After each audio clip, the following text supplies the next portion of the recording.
Cuando hablamos del origen del derecho positivo, podemos decir que a lo largo de la historia de la humanidad, el ser humano ha tenido que buscar la forma de organizarse para poder sobrevivir en una colectividad, esta ya sea generando ciertos códigos de convivencia que ayuden a tener una mejor convivencia entre todos. Es así que a fines del cuarto milenio y comienzos del tercer milenio, comienzan las sociedades a organizarse políticamente, y esto da paso a que surja el derecho. El derecho positivo está relacionado fuertemente con lo que es el positivismo filosófico, este del autor Augusto Comte.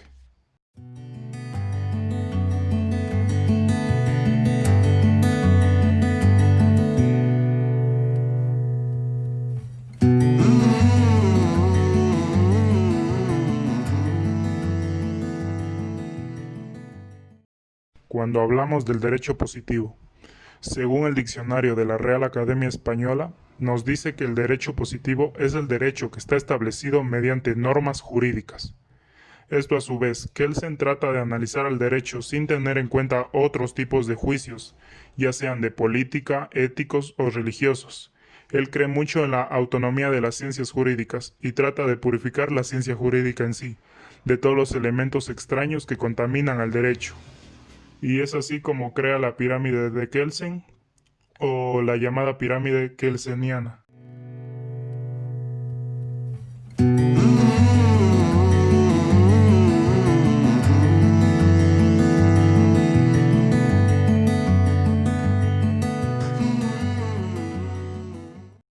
Cuando hablamos de derecho positivo, podemos decir que el derecho positivo es el conjunto de normas, llamado sistema u ordenamiento jurídico, que dan paso a una jerarquización normativa, y esta además permite organizar el Estado y mantener un equilibrio social.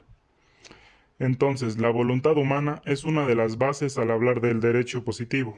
Por lo tanto, este derecho es la creación del hombre. Entiendo por hombre al Estado, como órgano responsable de crear normas mediante la búsqueda de necesidades y falencias de ese entorno para que se puedan aplicar y poder mantener una regularización estatal.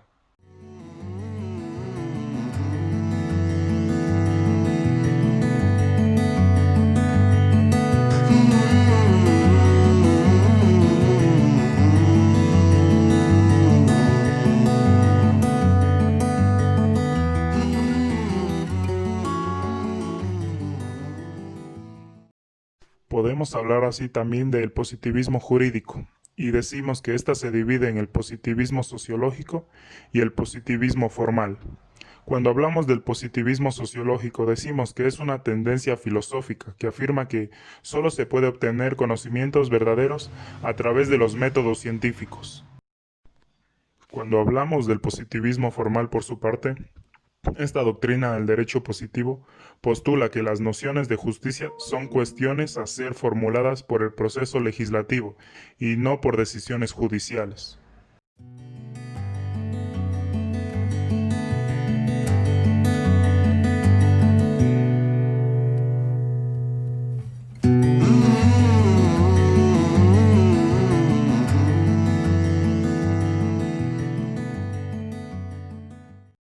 Filosofía del derecho en Alemania.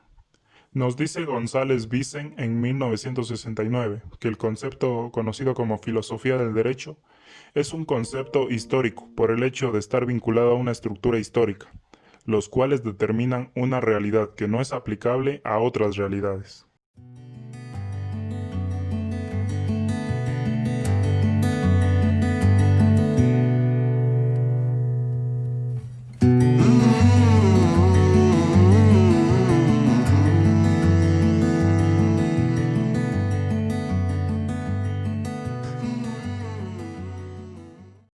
Para comprender la filosofía del derecho, debemos hacerlo mediante la cisura que parte de la conciencia jurídica occidental, la decadencia de la tradición secular del naturalismo para el surgimiento del positivismo. La filosofía, a diferencia del derecho natural, no es un orden atemporal, sino algo constituido en la actualidad. Es decir, en otras palabras, esta es vigente y válido para un determinado grupo humano. Debido a ello, pertenece a una naturaleza y existencia histórica.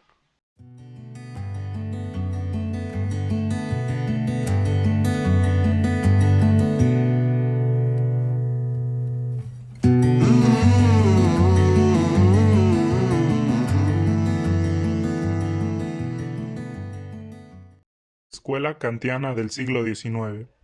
Cuando hablamos de la teoría kantiana desde un terreno ético-jurídico, esta deriva todos sus conocimientos desde la razón pura a través de un discurso racional, para conocer las leyes originarias y válidas para los hombres a partir de una legalidad general, por medio de la libertad, gracias a la máxima ética, a la moral y a la coacción externa.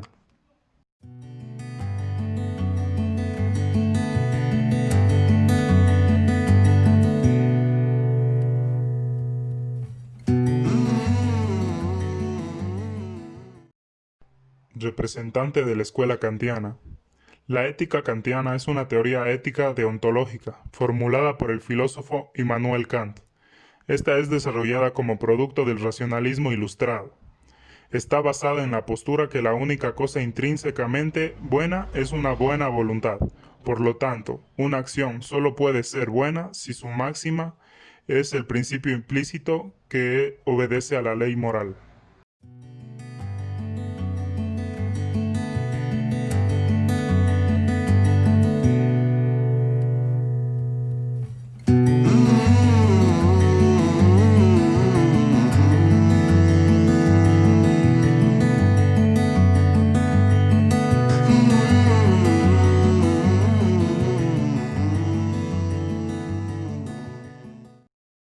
Ética formal kantiana. Cuando hablamos de esta, hay dos usos, un uso teórico y un uso práctico. En su uso teórico, Kant estudia en la crítica de la razón pura. La razón constituye o configura el objeto que se da en la intuición mediante la aplicación de las categorías.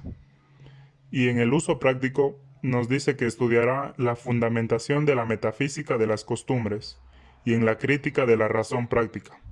La razón es la fuente de sus objetos, la producción de elecciones o decisiones morales de acuerdo con la ley que procede a ella misma.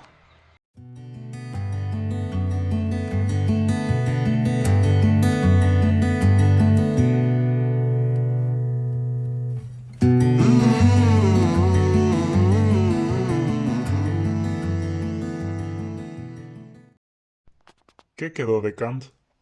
En la actualidad, los pensamientos de Kant todavía tienen mucha vigencia, ya sea en disciplinas como la filosofía, el derecho, la ética, la estética, la ciencia y política, entre otras muchas. Kant dejó una huella no solo en la política nacional, sino también en la política internacional, en la paz perpetua. Este nos dice cómo lograr el bienestar de los pueblos, cómo hacer que una federación de naciones renuncie a parte de su soberanía para poder vivir en paz. Una vez concluido el presente trabajo, podemos decir que el derecho positivo, o también llamado derecho escrito, es una herramienta normativizada que permite regular a la sociedad de un modo ya sea imperativo o de manera coercitiva, es decir, mediante la fuerza. Este derecho sigue un proceso de formación de ley y el cumplimiento de ciertos requisitos para que esta ley sea válida dentro de un determinado territorio.